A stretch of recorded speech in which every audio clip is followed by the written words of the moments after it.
Welcome to the Real News Network. I'm Sharmini Pires coming to you from Baltimore. Economic security and jobs are primary in the minds of Canadians leading up to this federal election that will be held on October 19th. That is this coming Tuesday. You look at the 1.3 million net new jobs that have been created over the past 6 years. They are 90% full-time. They are over 80% in the private sector. And they are, by and large, in high-wage industries, which is why overall average wage rates have been rising. And I see no reason why we could not replicate that kind of number going forward. Joining us now to break down the real facts is Jordan Brennan. Jordan is joining us from Toronto, and he works as an economist for Unifor, Canada's largest union in the private sector. Thank you so much for joining us, Jordan. Oh, my pleasure. So, Jordan, let's talk about Harper's record. Unemployment is at 6.8% in the general economy and at 10% for youth. And the youth unemployment rate is always a good indicator in terms of how the economy is doing.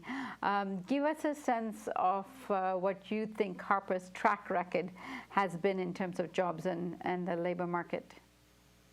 Well, we actually have some long-term facts. Here at Unifor, we produced a report evaluating the Harper government over the past decade, and we compared Stephen Harper with all the major Canadian post-war prime ministers. So that's 9 different prime ministers in Canada since 1945.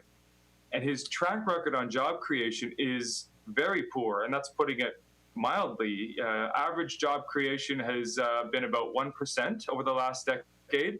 And that means that Stephen Harper ranks worst of all post-war prime ministers in Canada in terms of job creation. Now, you flagged the unemployment rate as being just under 7%, but I think that can be a misleading indicator because it hides a lot of negative labor market activity.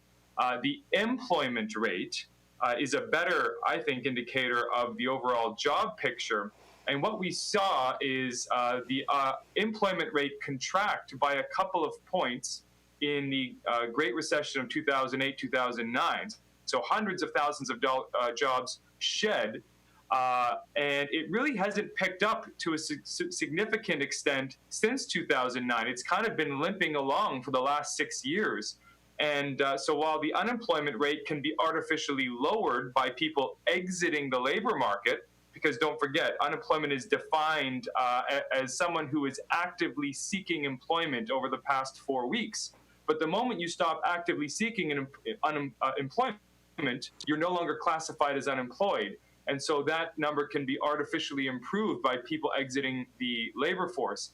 The employment rate accounts for that fact. And so it I think, is a better indicator. And it tells us that job creation and the jobs picture in Canada has been dismal.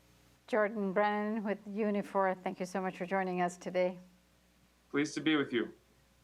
And thank you for joining us on the Real News Network.